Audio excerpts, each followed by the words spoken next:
अस्सलाम वालेकुम बिस्मिल्लाहिर्रहमानिर्रहीम students, hope you are doing well. आज के सेशन में मैं आप लोगों के साथ कुछ इम्पोर्टेंट बातें डिस्कस करूँगा कि कुछ स्टूडेंट्स के कमेंट्स आ रहे हैं यानी मेरे पास कि सर इवनिंग के एडमिशन्स कब ओपन होंगे, ओपन मेरिट का कब ओपन होगा। तो स्टूडेंट्स मैं इससे पहले भी एक वीडियो बना चुका हूँ कि जो मुख्तलिफ फील्ड जैसे फर्स्ट ईयर के, थर्ड ईयर के, बीएस के, मॉर्निंग के, इवनिंग के, विजुअल स्टूडियोज़ के, फार्मेसी के, ये एडमिशन्स कब ओपन होंगे और इसकी एंडिंग डेट क्या है, टेस्ट डेट क्या है। ठीक है, लेकिन स्टूडेंट्स कुछ कंफ्यूज हैं कि अभी जो एडमिशन्स ओपन हुए हैं वो किसके हैं, आया वो मॉर्निंग के हैं, मॉर्निंग के साथ इवनिंग के भी हैं। अभी आप लोग एक चीज़ बताता चलूँ स्टूडेंट्स, अभी जो एडमिशन ओपन हुए हैं एक तो विजुअल स्टूडियोज़ के हुए हैं, स्टडीज़ के हुए हैं, सही है। फिर दूसरे जो है फर्स्ट ईयर टेस्ट बेस्ड के हुए हैं, मैं जो मॉर्निंग प्रोग्राम्स के होते हैं, इवनिंग के अभी ओपन नहीं हुए हैं। फिर जो तीसरा ओपन हुआ है वो डॉक्टर ऑफ फार्मेसी का हुआ है, सही है स्टूडेंट। अच्छा, अब इसके बाद जो ओपन मेरिट बेस का होता है उसकी जो डेट आई है वो 27 अक्टूबर से मेरिट के ओपन होंगे। और इसकी टेस्ट की डेट नहीं होगी क्योंकि ओपन मेरिट है, आपको जस्ट अपनी डिटेल्स फिल करनी होंगी, जिस हिसाब से जो आपका मेरिट बनेगा परसेंटेज के हिसाब से, वो जो फील्ड उस हिसाब से अवेलेबल होंगी वो आप लोगों को जब रिजल्ट आएगा तो उसमें पता चल जाएगा कि आपका किस फील्ड में एडमिशन हुआ है, जो आप टॉप प्रायोरिटी भी अपनी फील्ड रखेंगे, सही है। फिर इसके बाद जो रिजर्व सीट्स के लिए आती हैं, जो फर्स्ट ईयर बीएससी होती है उसकी स्टार्ट डेट 27 अक्टूबर है, और यानी फॉर्म ओपन होने की, यानी ये अपकमिंग की जगह ये फिर यहाँ पे इस तरीके से लिखा हुआ आ जाएगा अप्लाई नाउ। तो अभी ये ऑप्शंस अनअवेलेबल हैं क्योंकि अभी इनकी डेट्स नहीं आई हैं, सही है। फिर जो है सेल्फ फाइनेंस के लिए जो है स्टार्टिंग डेट क्या है, 6 नवंबर है। सेल्फ फाइनेंस में कौन कौन सी सीट्स होती हैं अभी इसी वीडियो के आगे जाके मैं आप लोगों को बताऊंगा कि उसकी 6 नवंबर है, एंड डेट 17 नवंबर है। अच्छा, अब ये आ गया है इवनिंग प्रोग्राम का। देखें, इवनिंग प्रोग्राम के भी जो भी एडमिशन्स हैं वो अभी शुरू नहीं हुए हैं, वो शुरू होंगे 17 नवंबर से। तो अभी तकरीबन आप समझे 1.5 महीना तकरीबन है, अभी 1 अक्टूबर है, तकरीबन 2 महीने आप समझे, तकरीबन, हाँ, तकरीबन 1.5 महीना है तकरीबन। आप समझे कि 1.5 महीने के बाद इसके एडमिशन्स ओपन होंगे। जैसे ही एडमिशन्स ओपन होंगे मैं आप लोगों को इन्फॉर्म कर दूंगा वीडियो बना के कि इसके एडमिशन्स ओपन हो गए हैं। तो आप लोग अभी जो स्टूडेंट इवनिंग में लेना चाह रहे हैं वो अभी परेशान नहीं हो, वो अपना पोर्टल यानी अपना अकाउंट नहीं बनाएं, क्योंकि मैं आपको बता चुका हूँ एनआईसी पे एक अकाउंट बनेगा। आपने, जैसे मैंने वीडियो में बताया था कि मैंने विजुअल स्टडीज़ और फार्मेसी के लिए अप्लाई करने की कोशिश की थी, मेरा नहीं हो रहा था क्योंकि मैं बीएस के लिए एक अकाउंट बना चुका था। वो मैंने से आपको सैम्पल एज एग्जाम्पल के बनाया था कि विजुअल स्टूडियो किस तरीके से करना होता है और फार्मेसी का किस तरीके से करना होता है। तो आप ये गलती नहीं कीजिएगा। आप लोगों को अगर इवनिंग में करना है इवनिंग में ही कीजिए, लेकिन अगर मॉर्निंग में ट्राई करना चाह रहे हैं, आप लोगों की परसेंटेज है इतनी, तो आप लोग मॉर्निंग में भी ट्राई कर सकते हैं। लेकिन आप लोग जो है इवनिंग में अभी नहीं बनाइएगा, जिनको सिर्फ इवनिंग के लिए लेना है। इवनिंग के जो है 17 नवंबर से आएंगे, तो आप लोग जो है फिर बना लीजिएगा, ठीक है। तो अब जो है इसकी सेल्फ फाइनेंस की स्कीम बता देता हूँ कि कौन सी सीट्स हैं। तो चलिए उसके पेज पे चलते हैं। अच्छा स्टूडेंट्स, अभी मैंने आपको कुछ इसके अंदर जो है ये प्रोस्पेक्टस मैंने ओपन किया है, इसके अंदर मैं आपको एक दो चीज़ें बताता चलूँ कि किस तरीके से जो आपको सेल्फ फाइनेंस की सीट्स की जो एलिजिबिलिटी क्राइटेरिया, रिजर्व सीट्स का और ओपन मेरिट का क्या होता है।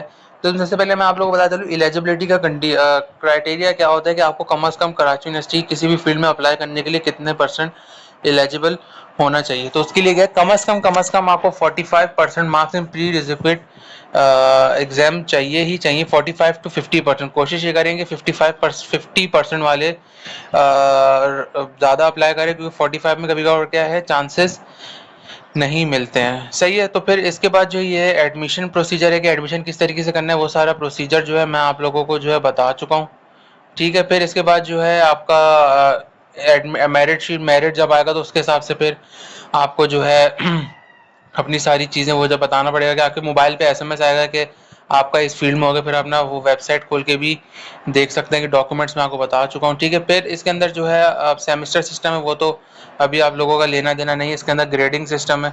जो मेन इसके अंदर मेरा फोकस है, मैं आप लोगों को सेल्फ फाइनेंस की स्कीम पे लेके जा। अच्छा स्टूडेंट्स, अभी ये मैं कुछ उस पर आया हूँ, और बीएस की जो फील्ड्स होती हैं उस पर मैं आया हूँ कि इस पर जो है क्या क्या आपकी ये ओपन मेरिट के हिसाब से हैं कि इसके अंदर क्या क्या आपकी जो कितने परसेंट मार्क्स लिए 50 सब कम से कम जो है आप लोगों को 50% मार्क्स ही चाहिए होते हैं अपने इंटर में, और इससे जो प्री रिक्विजिट एग्जाम्स होते हैं। सही है। फिर इसके बाद जो है ये अपेंडिक्स बी आ जाता है, जिसके अंदर अपेंडिक्स बी, जिसके अंदर जो आपका test based, entry test based होता है।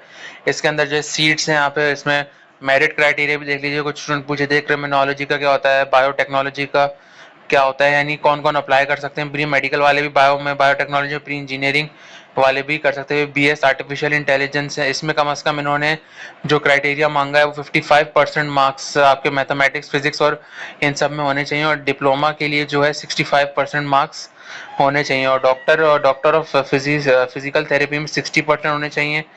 और इसके अंदर बाकी सारी फील्ड्स हैं, बिजनेस एडमिनिस्ट्रेशन बी, केमिकल में आपको, केमिकल इंजीनियरिंग में आपको 60% मार्क्स एटलीस्ट चाहिए होते हैं। सही है। फिर ये फार्मेसी के आगे, फार्मेसी में जो एडमिशन लेना चाह रहे हैं वो जो है 60% मार्क्स एटलीस्ट उनके होने चाहिए। सही है। अब ये विजुअल स्टडीज में आ जाते हैं। इसमें भी इन्होंने कहा है कि इंटरमीडिएट हैं तो फिर आपको 50% चाहिए, अगर डिप्लोमा वाले हैं तो आपको 60% चाहिए, और टेस्ट का क्राइटेरिया 50% होता है। अच्छा, अब विजुअल स्टडीज का जो आपका क्राइटेरिया बनता है वो किस तरीके से बनता है, इंटरमीडिएट एग्जाम का 20% प्लस एप्टीट्यूड टेस्ट के 60%, और इंटरव्यू का आपका एक इंटरव्यू होता है उसका जो है आपका जो है 20% होता है। अच्छा, अब एक और चीज़, अभी मैं एक और वीडियो बना के डिस्कस करूंगा कि सैम्पल पेपर्स किस तरीके से होते हैं, ताकि आप लोगों को उस बारे में भी पता चल जाए। और एप्टीट्यूड टेस्ट और इसका 18 अक्टूबर को होगा। सही है। अब ये स्पेशलाइजेशन की जो विजुअल स्टडी की जो सीट्स है टोटल 140 होती हैं, जिसमें फिल्म, एनिमेशन, इन सब की होती हैं। सही है। अच्छा, अब ये जो है आपकी अप्लाइड केमिस्ट्री की, इसके अंदर ब्रांचेज और कौन कौन सी हैं ये इतनी इंपॉर्टेंट नहीं है। सही है। जो अब हम लोग मेन जो है वो हम लोग, ये भी वही आर्ट्स, अरबिक, इन सब चीज़ों के बारे में है। ये थर्ड ईयर के शुरू हो गए, बीएस थर्ड ईयर के जो होते हैं। ठीक है। तो अब एक मिनट, इसको मैं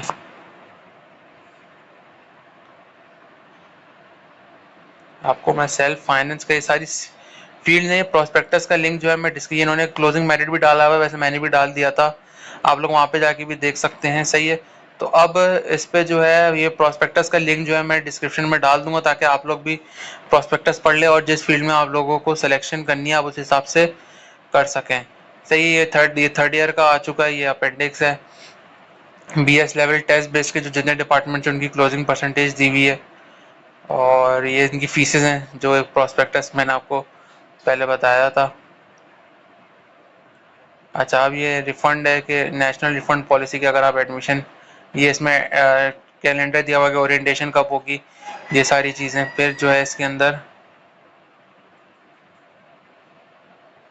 अच्छा स्टूडेंट्स, अभी ये रिजर्व सीट्स की तरफ मैं आ चुका हूँ। ये पेज नंबर 169 यानी 170 से शुरू होती हैं जो रिजर्व सीट्स होती हैं बीएस की और बीएस थर्ड ईयर की। ये सारी चीज़ें यानी सिंध के लिए, बलूचिस्तान के लिए, और आर्म फोर्स के लिए, और नॉर्दर्न एरियाज़ के लिए जो होती हैं वो मुख्तलिफ डिपार्टमेंट्स की ये सीट होती हैं। आप लोग इसको देख लीजिएगा जो रिजर्व सीट्स की कैटेगरी में अप्लाई करना चाह रहे हैं। सही है। फिर इसके बाद नीचे आते हैं हम लोग self finance seats in different programs. तो इसके अंदर जो हमारी बीएस की जो होती हैं अपेंडिक्स ओ में होती है, उसमें केमिकल इंजीनियरिंग की 10 है, कॉमर्स की 10 है, कंप्यूटर की 10 है, कंप्यूटर साइंस है, बीएसएससी की 15 है, और बीएस थर्ड ईयर कंप्यूटर की नहीं होती, थर्ड ईयर में होती हैं। क्रिमिनोलॉजी की 2 हैं, फार्मेसी की 30 होती हैं, इवनिंग में भी मॉर्निंग में भी। इन्वायरमेंटल साइंस हो गया, फिर इसके अंदर इस्लामिक स्टडी हो गया, बीबीए हो गया, इसके अंदर मैथ्स हो गया, फिर इसके अंदर जो है पाकिस्तानी स्टडीज़ और ये सारी चीज़ें होंगी। इसके अंदर जो है फिर ये सोशोलॉजी, फिजियोलॉजी वगैरह, फिज़िक्स हो गया, सिंधी, और जो है फिर जियोलॉजी, और डिफरेंट सीट्स हो गई इसमें जो है जिस हिसाब से अगर आप सेल्फ फाइनेंस पे अप्लाई करना चाह रहे हैं तो ये। अच्छा, अब इसके अंदर इन्होंने फीस बताई हुई कि फीस स्ट्रक्चर आपका बीएस सेल्फ फाइनेंस का कितना होना चाहिए। अगर आप एडमिनिस्ट्रेशन में अप्लाई करें तो 6,50,000 है फर्स्ट ईयर का, और थर्ड ईयर का 4 लाख है। अगर केमिकल इंजीनियरिंग में करें तो वो 8 लाख है, और अगर आप इस्लामिक स्टडीज़ और साइंस में करें तो 5 लाख, फार्मेसी में 8 लाख है, फिजिकल थेरेपी में 5 लाख है, और कंप्यूटर साइंस में 6,50,000 है, थर्ड ईयर में 4 लाख है। और अगर आर्टिफिशियल में कर रहे हैं BSAI में तो उसका 8 लाख है। और इसके अंदर इन्होंने कहा है कि उनको एंट्री टेस्ट पास करना, self are required to pass the entry test. Entry test अपने डिपार्टमेंट में पास करना होगा। सही है। आप जो 50% इसके अंदर क्राइटेरिया होता है। द अमाउंट ऑफ फीस के अंदर जो है लमसम होगा, candidate get admission in self must complete the degree program to avoid an. अच्छा, अब जिसका पैनल नहीं कंप्लीट होता तो उसको पेनल्टी के तौर पे ₹200,000 और बनने पड़ेंगे फॉर एन एडिशनल ईच, यानी जैसे 4 साल का तो 4 साल में कंप्लीट नहीं हुआ तो आप लोग जो है 200,000 एक्स्ट्रा भरेंगे। ठीक है स्टूडेंट, ये कुछ इन्फॉर्मेशन थी जो मैंने आपको टेस्ट डेट्स के रिलेटेड भी दी है, फील्ड्स के बारे में बताया कि सेल्फ फाइनेंस की फील्ड्स क्या होती हैं, तो किस तरीके से उसके सीट्स होती हैं, क्या फीस स्ट्रक्चर है। उम्मीद है आप लोगों को वीडियो पसंद आई होगी। तो वीडियो पसंद आए तो चैनल को सब्सक्राइब कीजिए, बेल आइकन को प्रेस कीजिए, वीडियो को लाइक कीजिए, शेयर कीजिए। मिलते हैं अगली वीडियो में, अपना ख्याल रखिएगा। अल्लाह हाफ़िज़।